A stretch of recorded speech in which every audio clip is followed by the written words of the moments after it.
அனைவருக்கும் வணக்கம். பாதுகாப்பு ஆராய்ச்சி மற்றும் மேம்பாட்டு அமைப்பு மற்றும் இந்திய கடற்படை வியாழன் அன்று செங்குத்து ஏவுகணையான குறுகிய தூர மேற்பரப்பு வான் ஏவுகணையை வெற்றிகரமாக சோதனை செய்தது. ஒடிசாவின் சாந்திப்பூரில் அமைந்துள்ள ஒருங்கிணைந்த சோதனை எல்லையில் சோதனை நடத்தப்பட்டது. இதில் குறைந்த உயரத்தில் பறக்கும் அதிவேக வான்பொருள் குறிவைக்கப்பட்டது. ஏவுகணை அமைப்பு கண்டறிந்து அதன் இலக்கை தாக்கியதை பாதுகாப்பு அமைச்சகம் உறுதிப்படுத்தியுள்ளது. இந்த சோதனைக்கு பாதுகாப்பு ஆராய்ச்சி மற்றும் மேம்பாட்டு அமைப்பும் இந்திய கடற்படையும் ஒத்துழைத்தன.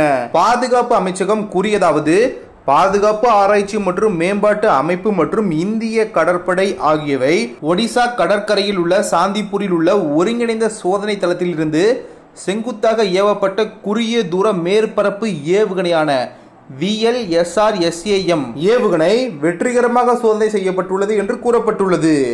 அறிக்கையின்படி ஆயுத அமைப்பின் பல மேம்படுத்தப்பட்ட கூறுகளை சரிபார்ப்பதே இந்த சோதனையின் முதன்மையான குறிக்கோளாகும்.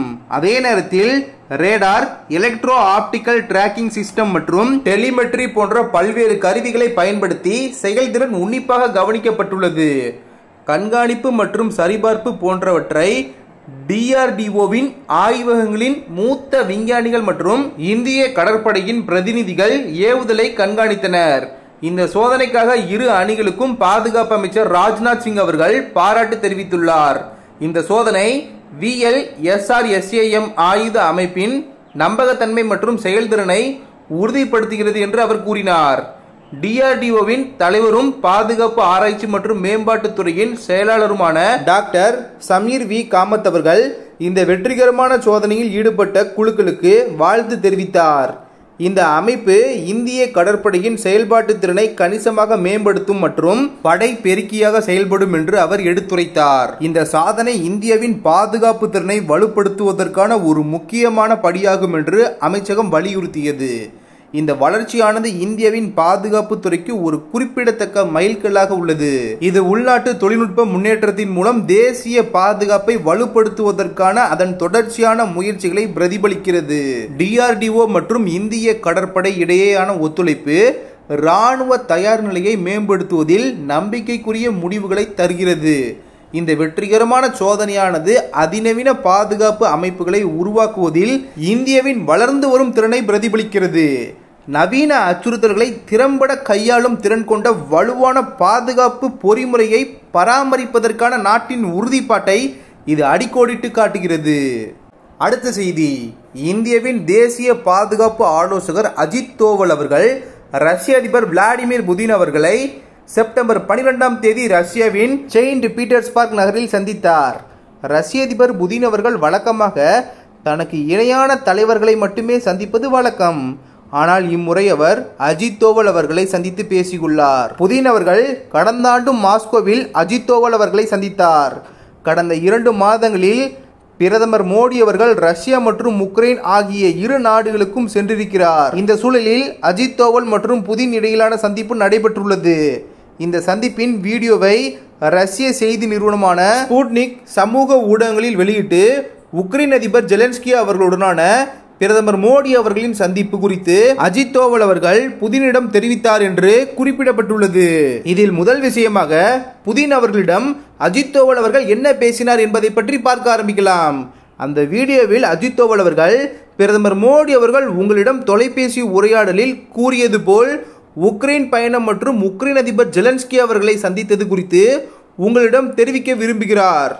நான் இங்கு வருவதற்கு முக்கிய காரணம் அந்த உரையாடலை பற்றி உங்களிடம் கூற வேண்டும் என்று பாரத பிரதமர் அவர்கள் விரும்பினார் என்று கூறுகிறார். அஜித் தோவல் அவர்கள் மேலும் கூறியதாவது: பேச்சுவார்த்தை மூடப்பட்ட அறையில் நடந்தது. இரு நாட்டு தலைவர்கள் மட்டுமே இருந்தனர். ஜெலன்ஸ்கி அவர்களுடன் 2 பேர் இருந்தனர். பிரதமர் மோடி அவர்களுடன் நானும் இருந்தேன். அந்த உரையாடலுக்கு நானும் சாட்சி என்றார். அக்டோபர் 22ஆம் தேதி ரஷ்ய நகரம் கசானில் நடைபெற்ற பிரிஸ்க் உச்சி மாநாட்டில் பிரதமர் மோடி அவர்களுடனான தனிப்பட்ட இருதரப்பு சந்திப்புக்கு இந்த உரையாடலின் போது புதின் அவர்கள் முன்மொழிந்தார் என ரஷ்யாவின் RD செய்தி சேனல் கூறுகிறது. இந்த சந்திப்பின் போது இந்தியா மற்றும் ரஷ்யா இடையேயான வெற்றிகரமான கூட்டாண்மை குறித்து விவாதிக்கப்பட்டதாகவும் இந்தியாவில் உள்ள ரஷ்ய தூதரகம் தெரிவித்துள்ளது. உக்ரைனில் இருந்து திரும்பிய பிறகு பிரதமர் மோடி அவர்கள் புதின் அவர்களுடன் தொலைபேசியில் உரையாடினார். அப்போது பிரதமர் மோடி அவர்கள் தனது உக்ரைன் பயணம் குறித்து புதின் அவர்களிடம் பேசினார். அடுத்ததாக கவனிக்க வேண்டியது என்னவென்றால், ரஷ்ய தரப்பு சொல்வது என்ன என்பதை பற்றி பார்க்க ஆரம்பிக்கலாம். அஜித் தோவல் அவர்களுடனான சந்திப்புக்கு பிறகு நடந்த செய்தியாளர் சந்திப்பில் புதின் அவர்களின் செய்தி தொடர்பாளர் டிமித்ரி பேஸ்கோ அவர்களிடம் பத்திரிகையாளர்கள் கேள்வி எழுப்பினர். அஜித் தோவல் அவர்கள் உக்ரைன் அதிபர் ஜெலன்ஸ்கி அவர்களிடம் இருந்து ஏதாவது செய்தி கொண்டு வந்திருக்கிறாரா என்று செய்தி தொடர்பாளரிடம் கேட்கப்பட்டது.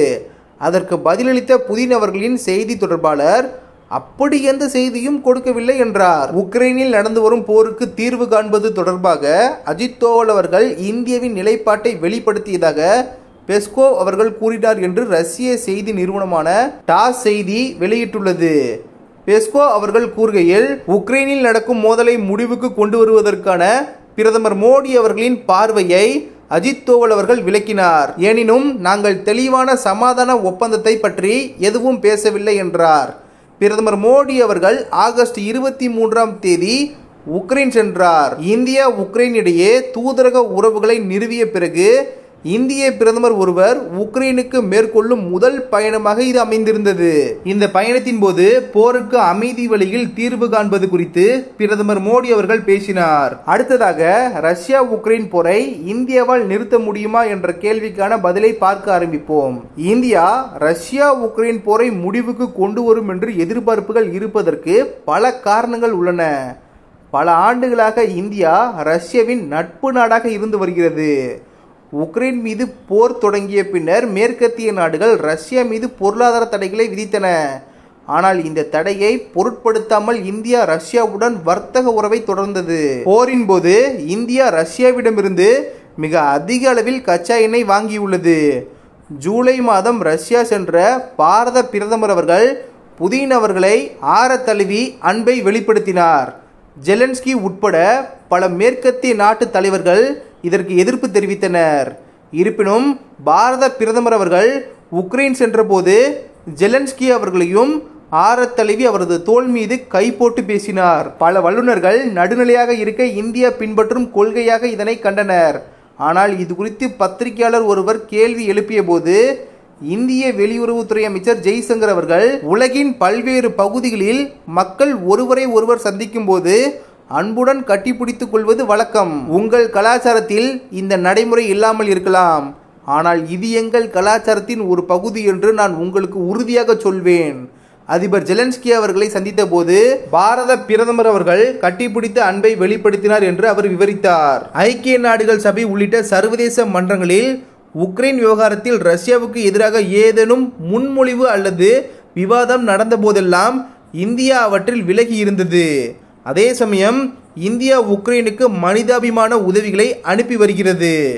இந்திய வெளியுறவு அமைச்சகத்தின் தரவுகளின்படி 2021 to 2022 நிதியாண்டில் இந்தியாவிற்கும் உக்ரைனுக்கும் இடையே சுமார் $3.3 பில்லியன், அதாவது இந்திய மதிப்பில் சுமார் 28,000 கோடி ரூபாய் வர்த்தகம் நடந்துள்ளது.